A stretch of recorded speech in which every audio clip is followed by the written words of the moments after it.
Hello and welcome to Ultimate Stream Live. I'm Steve Helliker from Ultimate Stream, an audio consultancy based in Surrey in the UK. We specialise in digital streaming and other hi-fi products. It's been some time now since we've been under lockdown, so I thought I'd turn my hand to producing an online talk show where we get the opportunity to take a look at some new products, meet with some of the top industry reviewers and magazine editors. For those of you who've met me, you'll know I enjoy listening to jazz along with the occasional glass of wine. So tonight we're going to start our new Jazz by Request series, where we meet the award-winning singer and lyricist, Georgia Mancio. We're going to be taking a look at the Grimm MU1 digital streamer. But first we're going to meet Joe Fattorini from The Wine Show. The first two series of The Wine Show are currently running on Amazon Prime, and since the lockdown, Joe has been presenting The Wine Show at home, which streams on YouTube at 7 o'clock on Mondays, Wednesdays and Fridays. So I'm going to pop down to the wine cellar now to meet Joe.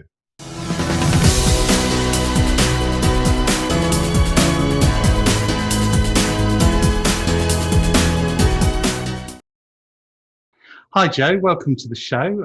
Great that you can join us. We're going to talk a little bit about wine and music. Can I tell you the thing I'm not going to do, which is often what wine people go and do, is they do this thing of wine and music matching. I have to confess, I've always struggled with it.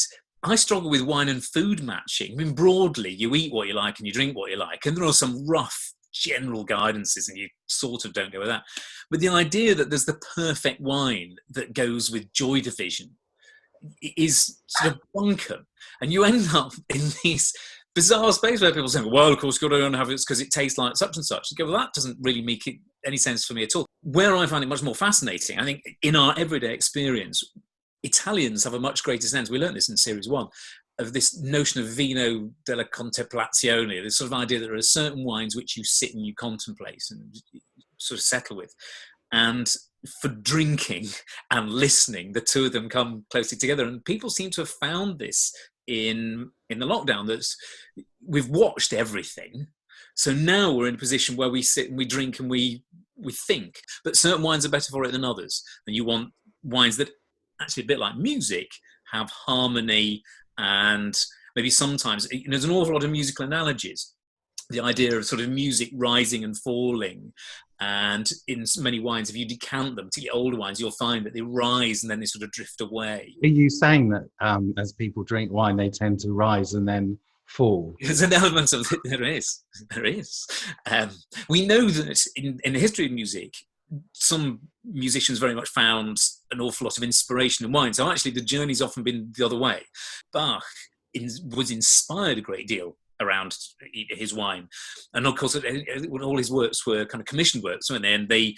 And a lot of them, he would be paid in wine in some cases. Particularly, I came this year, or just when we were filming, we were in the Rhineland, and he enjoyed lots of beer and cigars, but he would like smart wines, but they were so hard to get. He would compose in return for wine. And it's reckoned that his music was inspired not just by having drunk too much, but by the nature of wines and by their limpidity and by the way that they evolved in the glass and so on. And he said, and certainly when he died, he left 2 full rooms in his house, absolutely chock to the gunnels, full of wine that people had given him as part of writing his commissions. So often it's been the other way. Mozart, certainly, he was obsessed with drinking champagne. We often don't know what the wines were that composers liked because they've been sort of lost. But Mozart would compose very often with champagne. And his neighbour had this amazing report that he would drink champagne during the day, which sounds very louche to us, but actually it was much more in a sort of echo of the way French people were. French people used to hunt in the morning and have champagne and oysters at lunch. And that was just the way French nobility lived at that time. But he would drink at night, and his neighbour said there was this system, he would bit his keyboard playing away. And then when he ran out, he would just thump on the wall of his neighbour. And that was the signal that he needed more booze. And so the neighbour would come round and plonk a thing of wine on him. When Beethoven died, a lot of people know about Beethoven that there's this line, he said, "Pity, pity, it's too late." And it's often seen as being this, him talking about how, all these amazing works he could have composed have drifted away, and he'll never get to do them because he knows he's going to die. Actually, there's some historians did some work, and they reckon he was talking about his wine collection because he'd drunk, and we went to Tokai this year. People drink a lot of Tokai. Tokai Rust Ausbruch, which you get on the Neusiedlersee between Hungary and Austria, and wines like that. And they're rich, sticky, thick wines. And apparently he was pretty ill from drinking so much of these. And his doctor had said, oh, you must go and drink these lighter Rieslings from Germany. So he bought vast amounts of light, fragrant Riesling for his health. And it arrived much delayed as he was dying. And the current theory is that as this case as a wine turned up, he said, pity, it's too late. Tokai is usually regarded as a dessert wine. It is, yes. It's a brilliant wine to sit and listen to music with, actually, because it's a half sibling of Riesling, so it's quite aromatic. It's like the string section. It's got this kind of lift to it. It's a half sibling of Chardonnay, so it has this structure.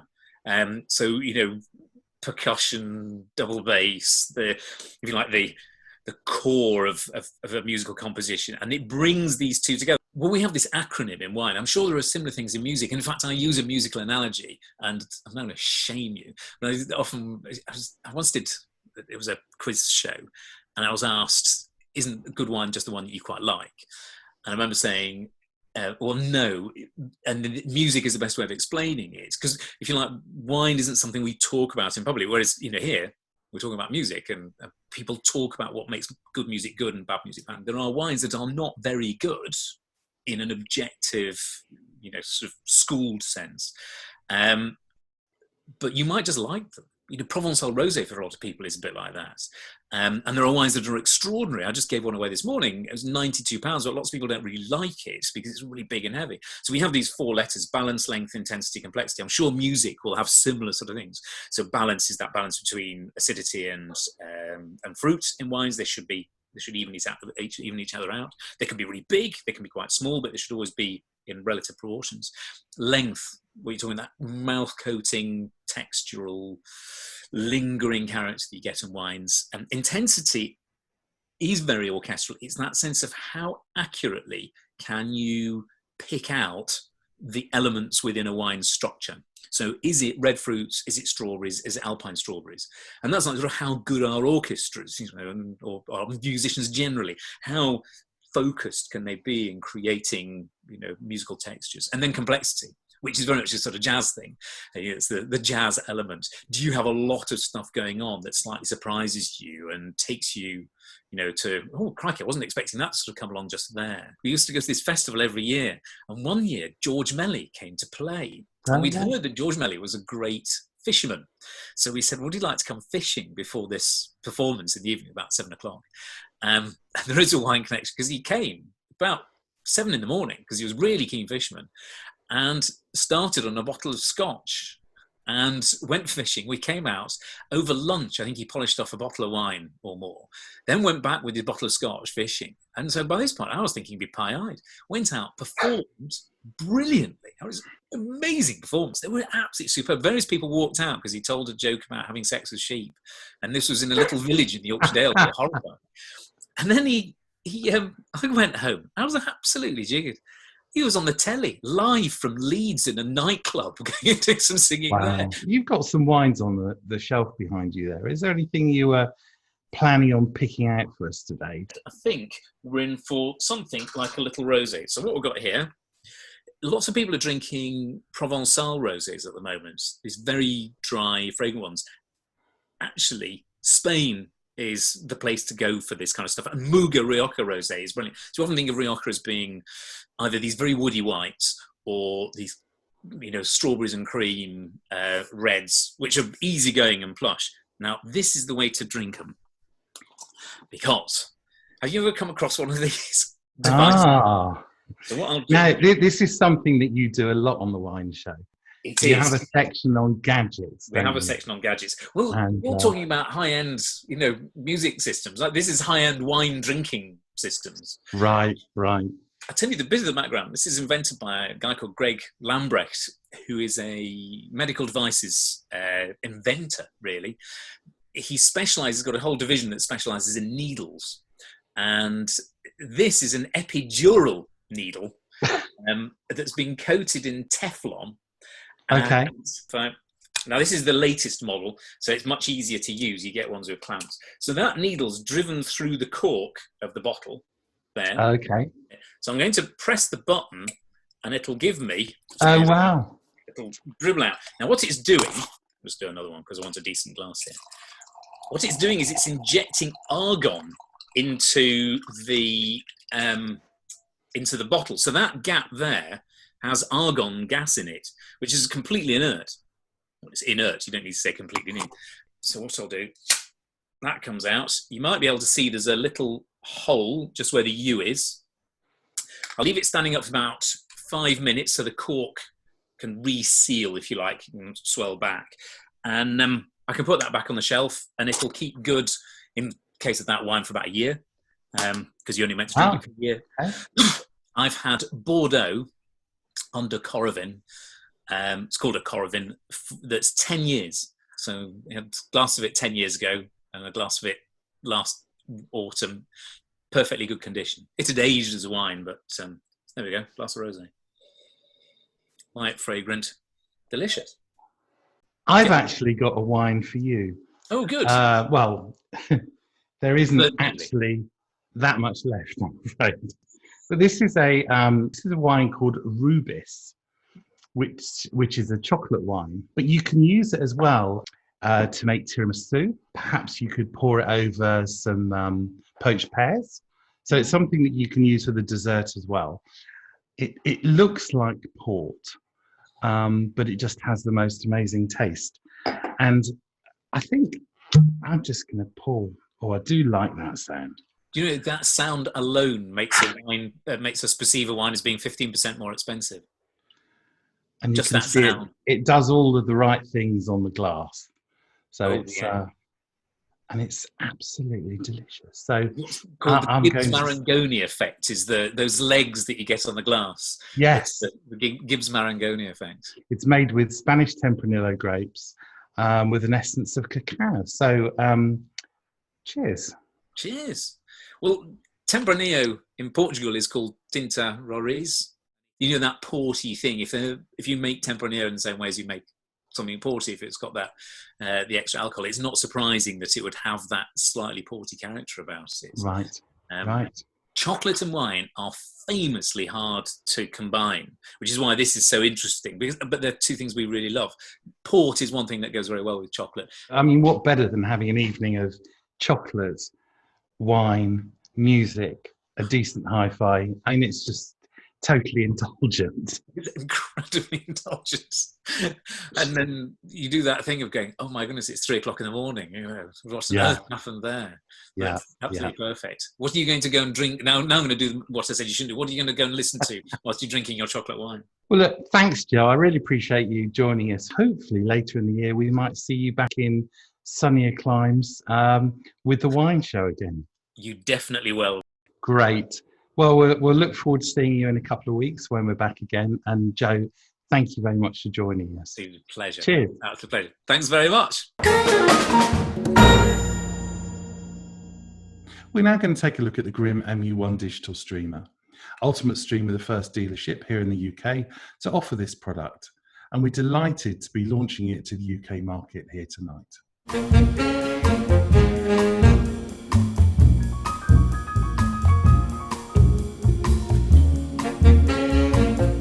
We're going to start off by talking technically about the Grimm MU1, and I'm delighted to be joined by Hido Tent and Elko Grimm from Grimm Audio, who've both been with the company since its formation 16 years ago in 2004.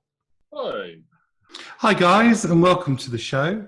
I guess the MU1 was a pretty big project for you. Was it one that required a lot of software development? That's right. There's software in most of our products. Started with the CC1, where the PLL also needed software, and then of course the Alice One loudspeaker had quite a lot of software.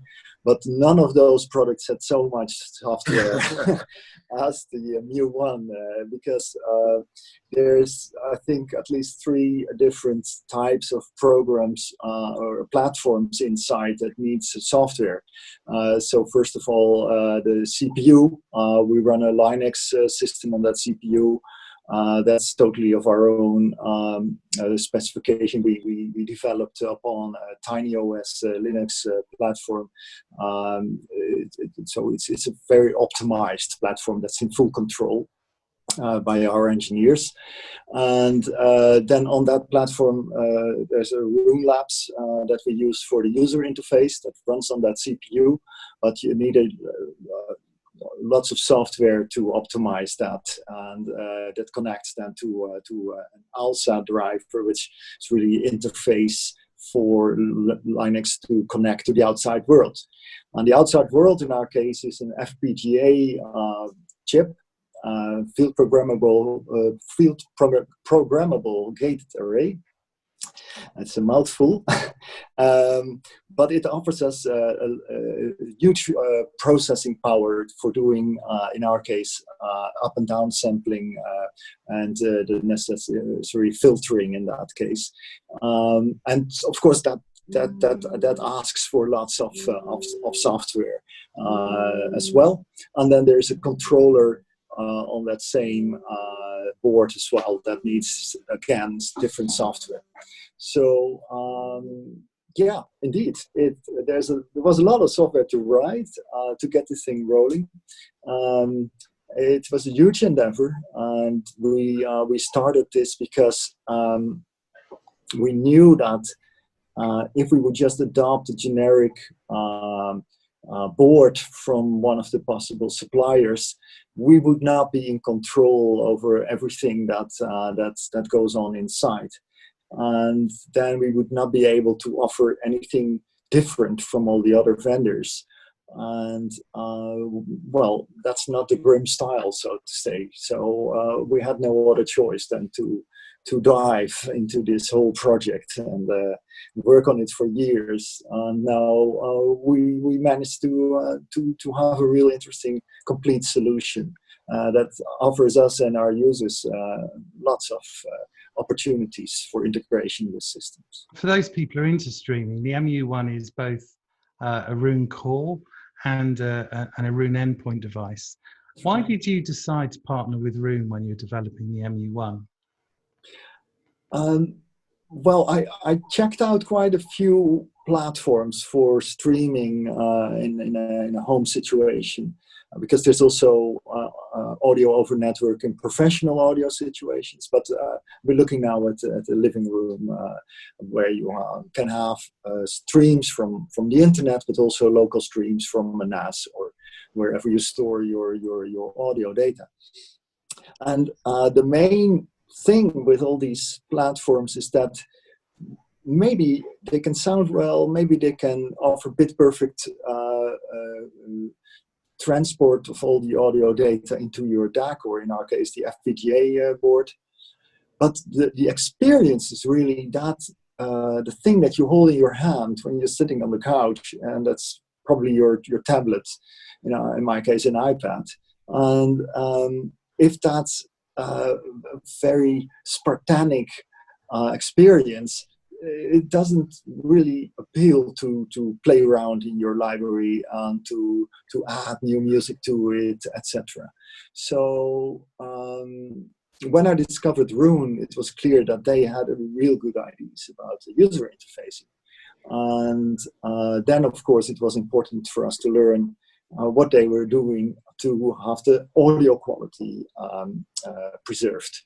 And we did tests for bit perfect transport on Roon, and from our tests that turned out great, no problem at all. And for the MU1, you chose AES EBU as an output over USB or SPDIF. Why was that choice? If you look at the interface format that's has been set in the last decennia, then that it's a very traditional interface from source to converter. which is adopted, and as a manufacturer, you're kind of obliged to follow that interface. Now, the USB interface has been adopted as an audio interface as well,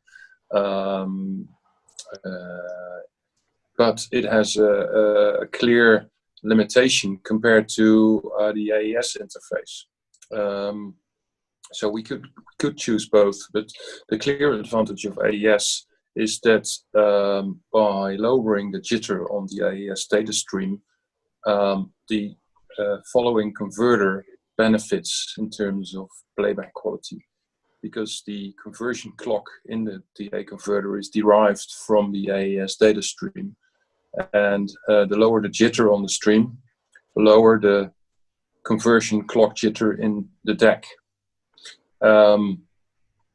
There's very few DACs on the market that have such a good PLL and oscillator circuit that they're, say, immune for their incoming data stream. I haven't found them, and I know of some manufacturers that they are doing a lot of work to make their DAC immune, and there's good examples of those. But still, if you improve the source jitter, all following DACs will benefit in terms of playback quality. And you can't do that with USB or SPDIF, I guess. Exactly, because USB audio is not having the clock quality incorporated in the transfer of the audio data. And quality digital audio is all about timing and jitter and the control of that anyway, isn't it?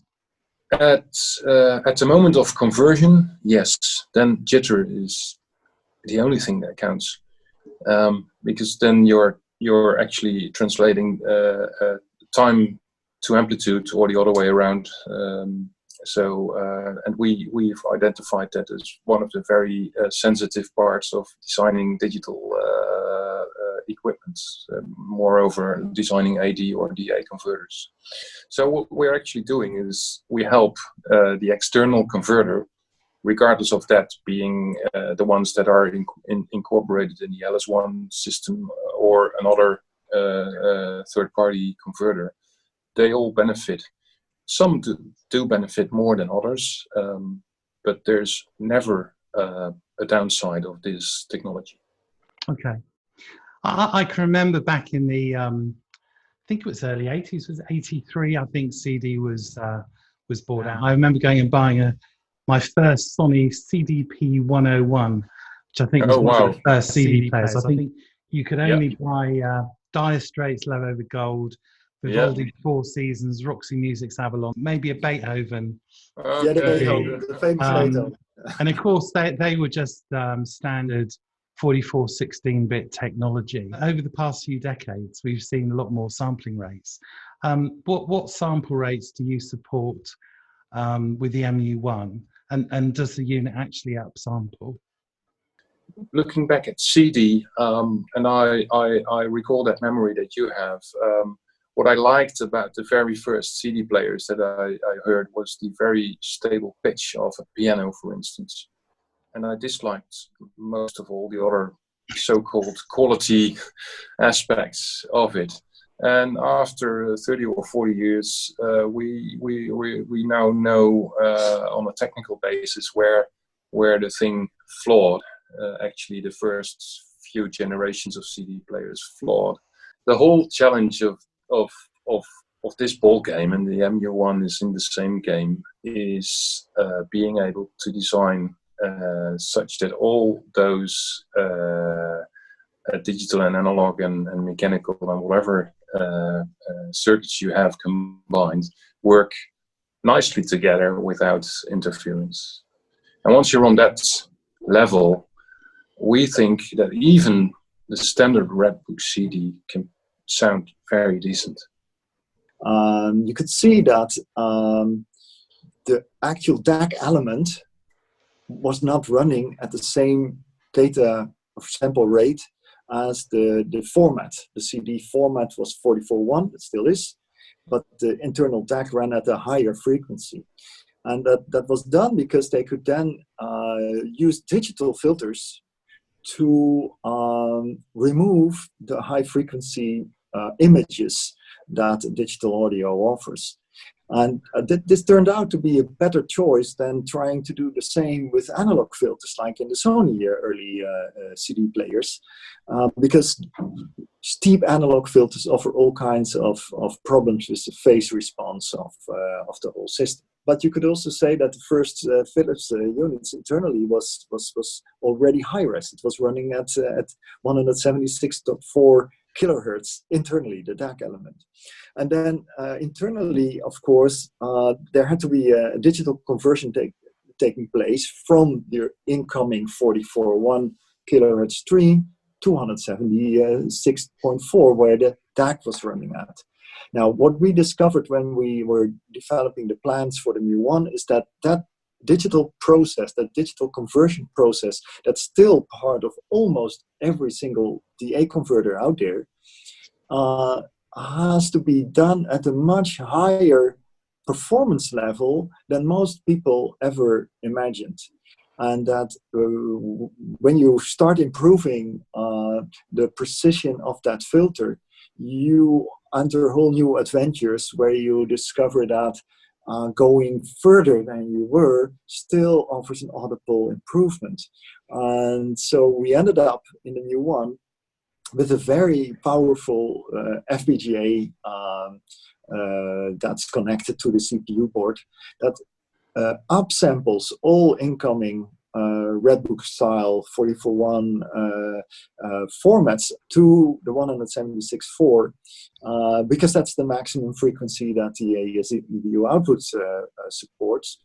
And by doing so, we offer a relief to the connected DACs because the first steps from going up from the base rate of 44.1 to 4 times that base rate, which is the 176.4, that's the most demanding part. So as soon as your DAC receives a 176.4 stream, his internal filters have an easier job to do. Well, look, Hido and Elko, thank you very much for joining me today. It's been great to meet you both. We're going to talk to Jason in a minute, and I guess we're going to find out whether the MU1's going to win an award or not. So who knows? It was a pleasure, Steve. Carry on watching.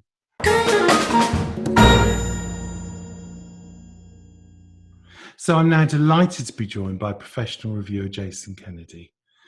Jason has been reviewing audio products since 1987 when he joined Hi-Fi Choice magazine. He then went on to become the magazine's editor, a position he held until he left in 2001. Since then, he's been a regular contributor to a number of audio publications and now runs his own online review website, The Ear. Jason, welcome to the show. Thank you, Steve. Yeah, it's good to be here. So, Jason, you've now had some time to get to know the MU1. Tell us a little bit about how it performed. I was really impressed with it, blown away, in fact. It's definitely the best sounding digital source I've had yet in the system, and not actually the most expensive either. So it's extraordinary, really. Great. Well, that's exactly what a typical salesman would say. But you're not. You're a professional reviewer, and I guess to have somebody in your capacity endorse a product in that way is a big positive for a company. What was it about its performance that made you feel this way? I suppose fundamentally it's the sort of solidity and depth of sound it produces. It's very unusual to find a source that can give you that sort of sense of three-dimensionality, low-level resolution, tons of detail, but presented in a really coherent, well-timed fashion. I mean, that timing is the Achilles heel of most digital systems. I think that's why they don't have the engagement that analog sources do. And this does that, and it does the detail, and it has a sort of very even relaxed, neutral balance. It doesn't have any of the hardness or graininess you get even with some high-end digital. So it's quite extraordinary. And I know you like your vinyl, Jason. So how did the MU1 compare? Well, it's equally engaging. That's the most important thing. You could put on familiar records that you played a lot of times, or recordings, files if you like, and you want to keep listening to them. You want to keep playing the album after the test track, the tracks that come after the test track. The problem with being a reviewer is you end up just playing the test track all the time just because you're familiar with it. But when a product as good as this comes along, you just want to keep listening to it, which is a really good sign. It means it's engaging your interest and attention, which I find vinyl does a lot better than most digital systems. And as we've said, clocking is really important. The unit has additional digital inputs, optical and SPDIF, both of which take advantage of the unit's own internal clock. Did you get a chance to try these? Yeah, I did. I hooked up a CD player. Initially, I sort of just took a coax from a CD player straight to the DAC.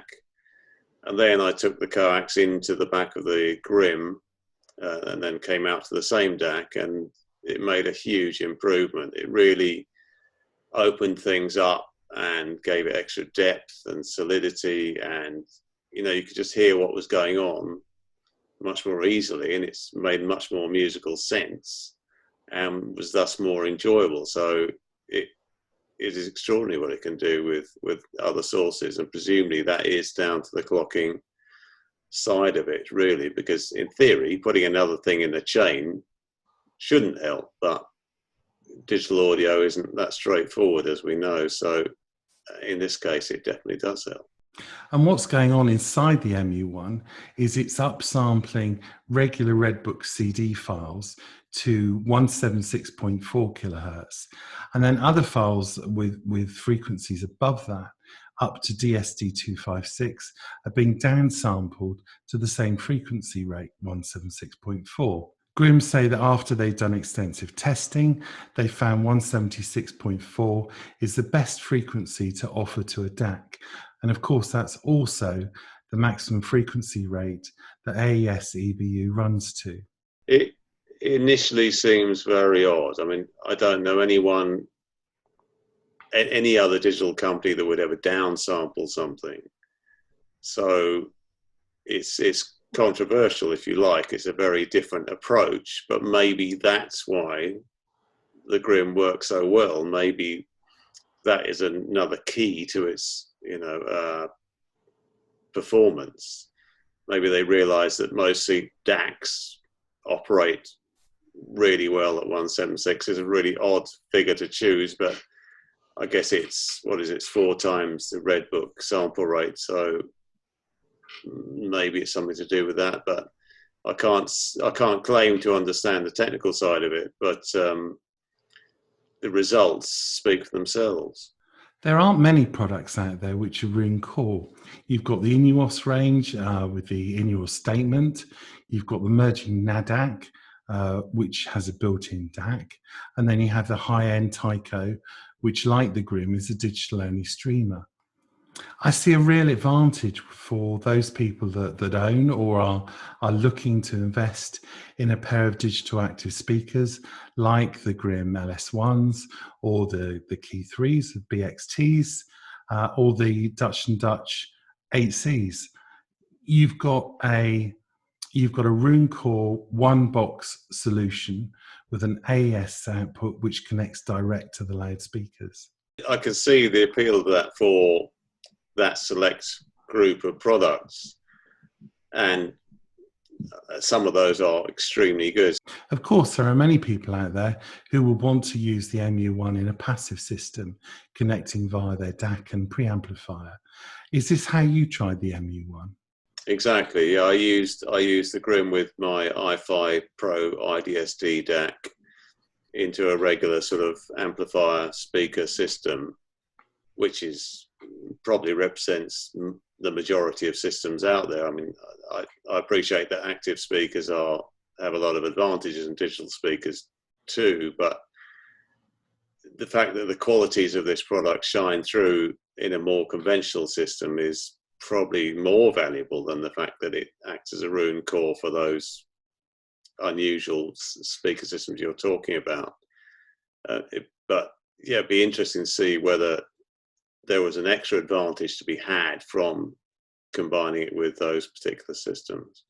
So we've talked about performance. How did you find the functionality? Generally, it was pretty good. I had a slight problem with the fact that if you want to change input, you have to use the button on the top, sort of long presses, short presses, turning it, which would be fine if the unit was on top of your rack, but I got a record player on top of my rack, so I had to put it in a sort of shelf and didn't have much space. So selecting inputs was a bit tricky. I did it, but it was could have been easier. And, you know, a remote control would have made that a hell of a lot easier, obviously. I understand this is coming through a future software update. There's actually a socket on the rear of the unit which you can plug in an infrared sensor, and then you can use a remote control. And did you notice the FM aerial socket on the rear of the unit? Yeah, that seems very strange, doesn't it, on a something as sort of technologically advanced as this in the streaming age to include an FM aerial. Now we've all got used to having internet radio, which you can access via the Roon app, but the quality's mediocre, and it's similar with DAB radio as well. If you're somebody who likes listening to, let's say, Radio 3 classical broadcasts on FM, then I think it's a real benefit that there's going to be a future software update to allow you to listen to FM radio through the Grimm MU1. It's nice to have that sort of upgradability built into it. So what about value? It's priced at $9,495. It's not an insignificant amount of money. Well, I think if you put it in context with the competition, i.e. that is high-end digital sources or streamers with a Roon core in it, there isn't much competition. You mentioned them earlier, and none of them are cheaper than this. In fact, most of them are more expensive. And even in the context of non-Roon based streamers, ultimately that is what it's up against, is all streamers. It's not just up against Roon streamers, is it? There's some pretty serious ones out there, and of those that I've listened to, this is the best sounding example. So while it's expensive, it is also pretty well state of the art in terms of digital source. So I think it is good value if you want great digital sound.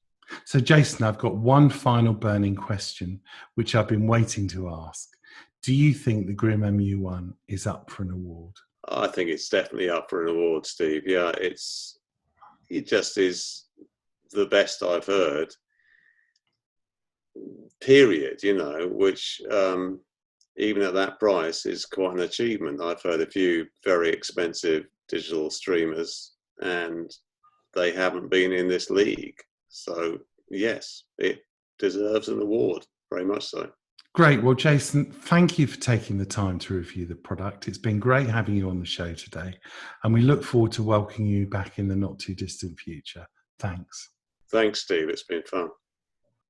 Well, if anybody would like to audition the Grimm MU1 at home, please do get in touch. All of our details are available on our website, ultimate-stream.co.uk.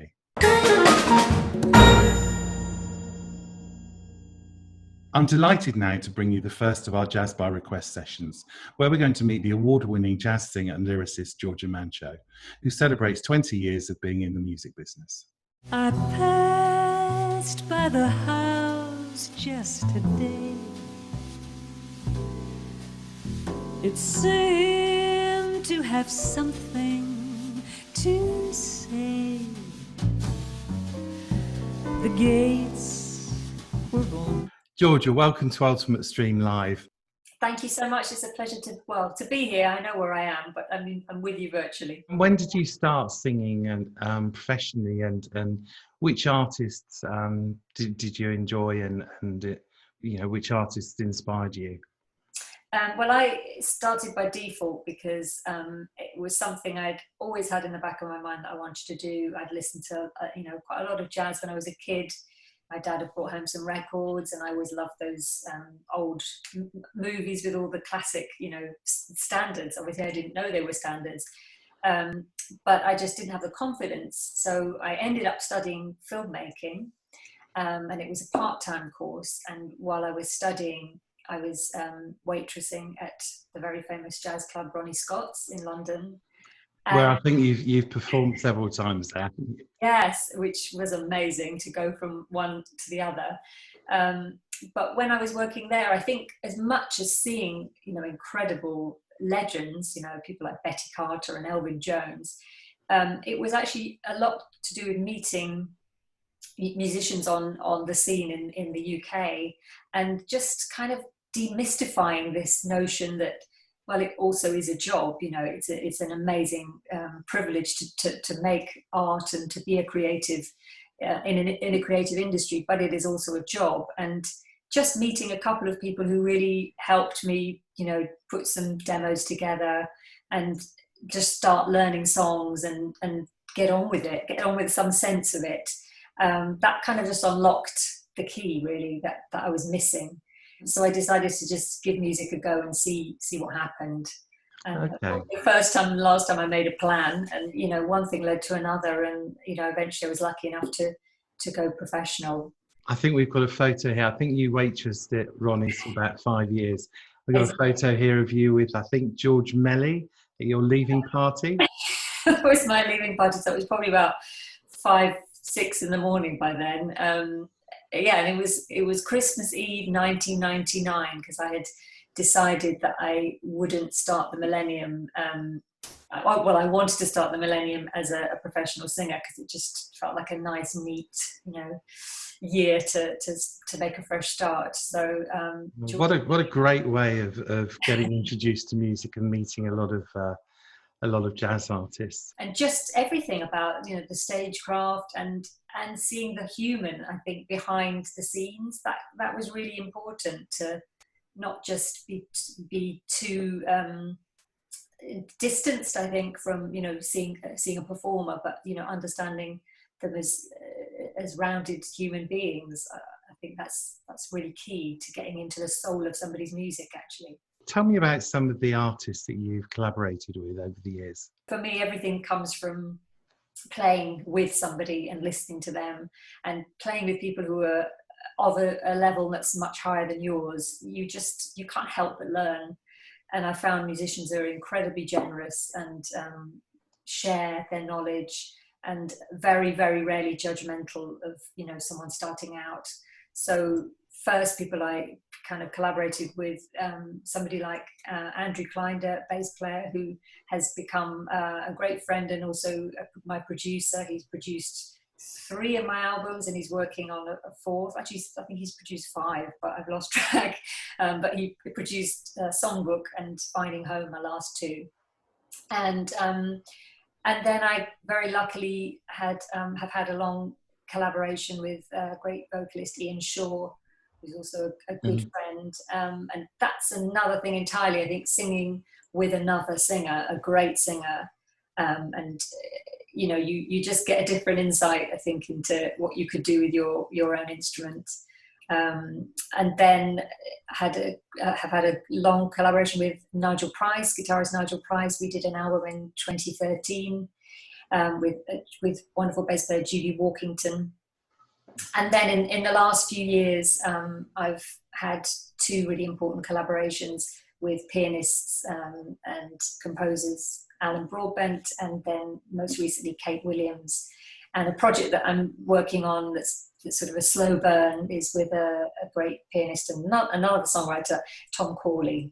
So great. We brought something very different, I think. You recorded one of my favourite albums, Songbook, with Alan Broadbent. I mean, your partnership's been called one of the most formidable songwriting partnerships of the 21st century. How did the 2 of you meet? I had missed him. He'd come to London, or he'd come to the UK and played a couple of shows. So Andy gave me his email address and said, well, why don't you just get in touch, and maybe the next time he comes to the UK, you might be able to do something and do a gig together. Nothing is so black and white if I think of you.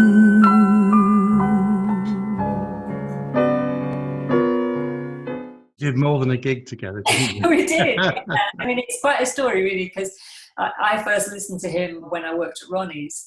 So it was quite a full circle to then end up headlining Ronnie's with him for our album launch.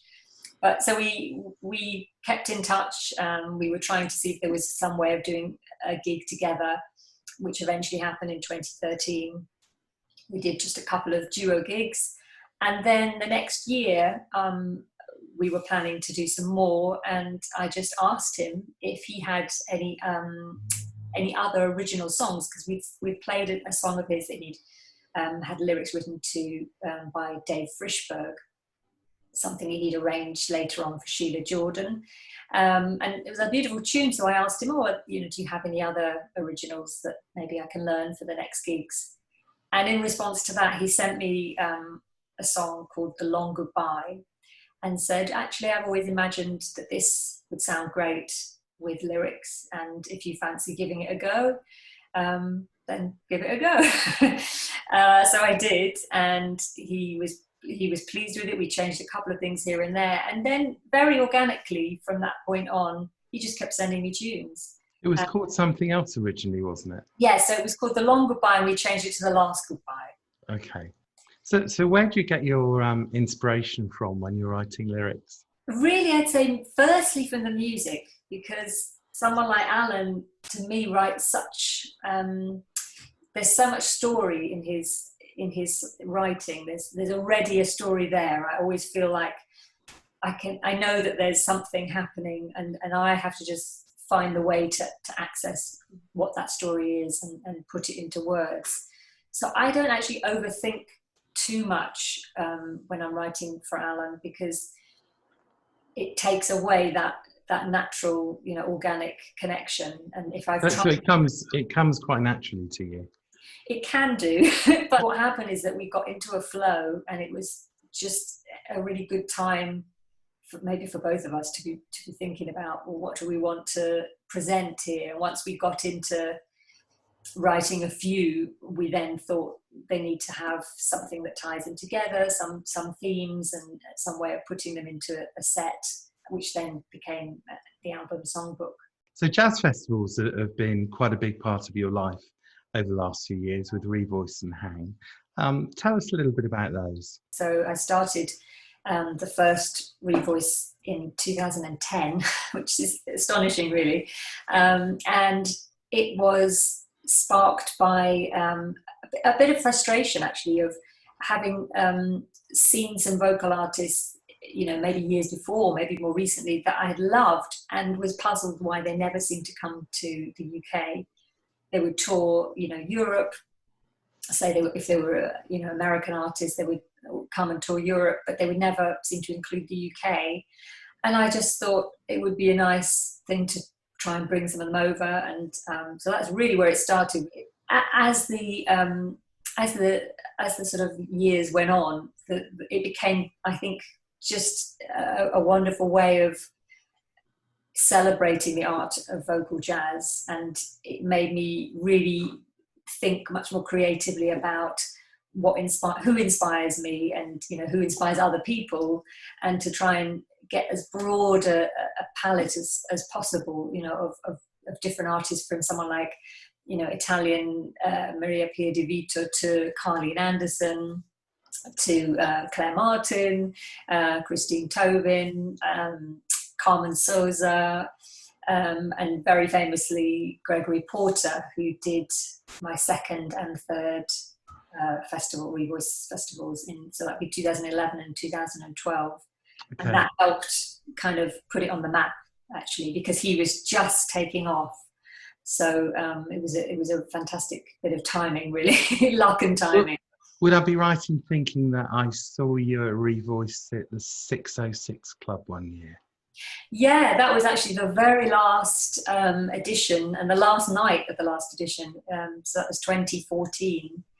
And I decided to just branch out from London and branch out from just the Peach Express Jazz Club, which is where we'd done most of the shows. We did also a couple at the Union Chapel.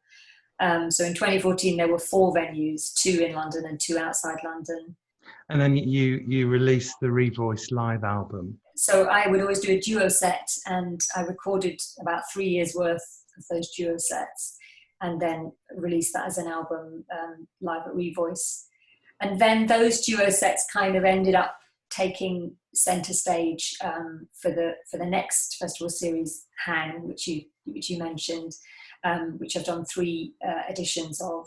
And that was a way of sort of saying, I'd like to focus on those musicians that I work with and put a bit more emphasis on those collaborations and put them in the spotlight, I guess.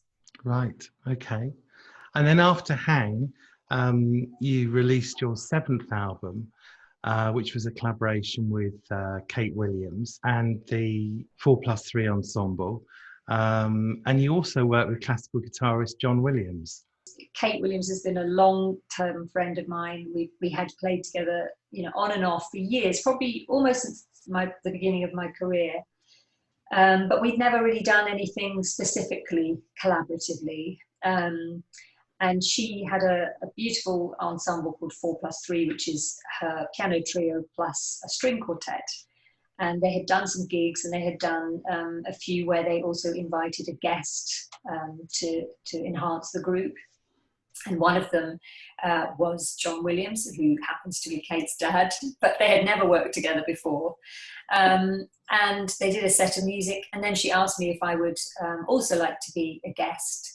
And we decided that we kind of thought we should push ourselves with this project and go into maybe areas that we hadn't explored so much individually as artists, and just try and see if we could create, new things. I think especially from songbook onwards, I've become very interested in writing much more than ever before. So we wrote quite a lot of original material together. And John plays on a couple of tracks. One piece that Kate actually wrote for him, that I asked if I could put lyrics to, that then became part of a trilogy documenting true stories from child refugees in this most recent refugee crisis. So each part of it has kind of led to something bigger, I think, than where we initially imagined it would start. And it's been an absolutely amazing project to tour, especially with that lush soundscape and the string quartet, who she's really arranged in a way that they are as important as anyone else in the band. It's not a string quartet grafted on for a sonic effect or padding or background. They're really integral to the whole sound. It's a beautiful album. Oh, thank you so much. I'm very proud of it, actually. Georgia, thank you for joining us. It's been absolutely lovely. We look forward to seeing you at some gigs when we're out of lockdown. Hope so very much, and all stay safe and well. We'll be back in a couple of weeks for the next in our lockdown series. But in the meantime, we're going to leave you now with Georgia Mancio playing us out with The Last Goodbye.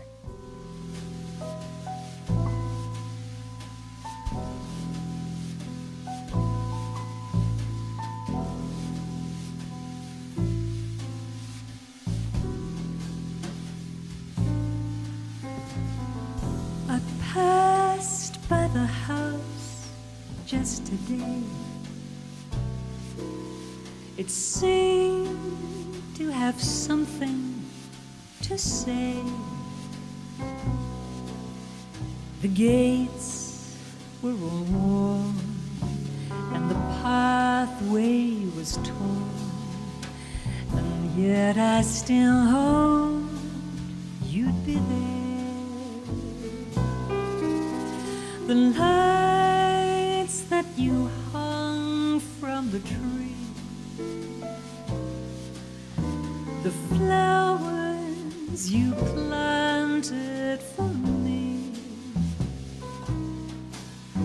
the shoes that you wore, they were right by the door, and so I still hoped you'd be there.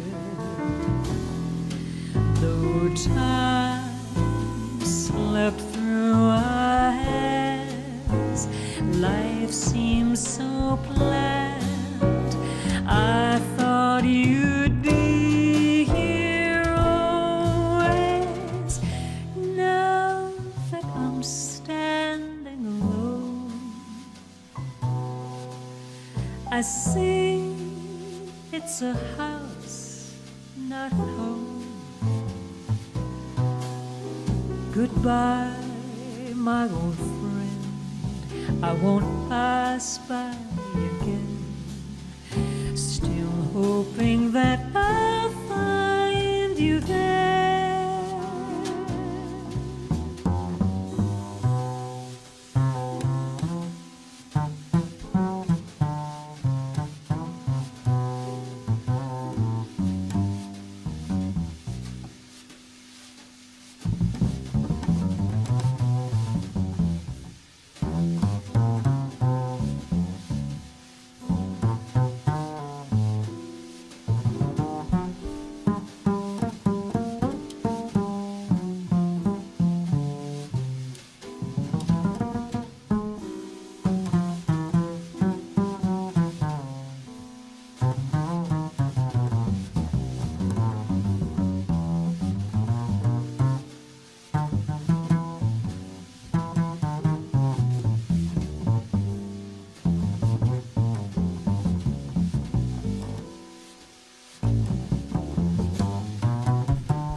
I passed by the house just today. It seemed to have something to say. The gates were all worn and the pathway was torn, and yet I still hoped you'd be there. The lights that you hung from the tree, the flowers you planted for me, the shoes that you wore, they were right by the door, and so I still hope you'd be there. Though time slept through our hands, life seemed so bland, I thought you'd be here always. Now that I'm standing alone, I see it's a house, not a home. Goodbye, my old friend, I won't pass by again, still hoping that I'll find you there. Still hoping I'll find you there.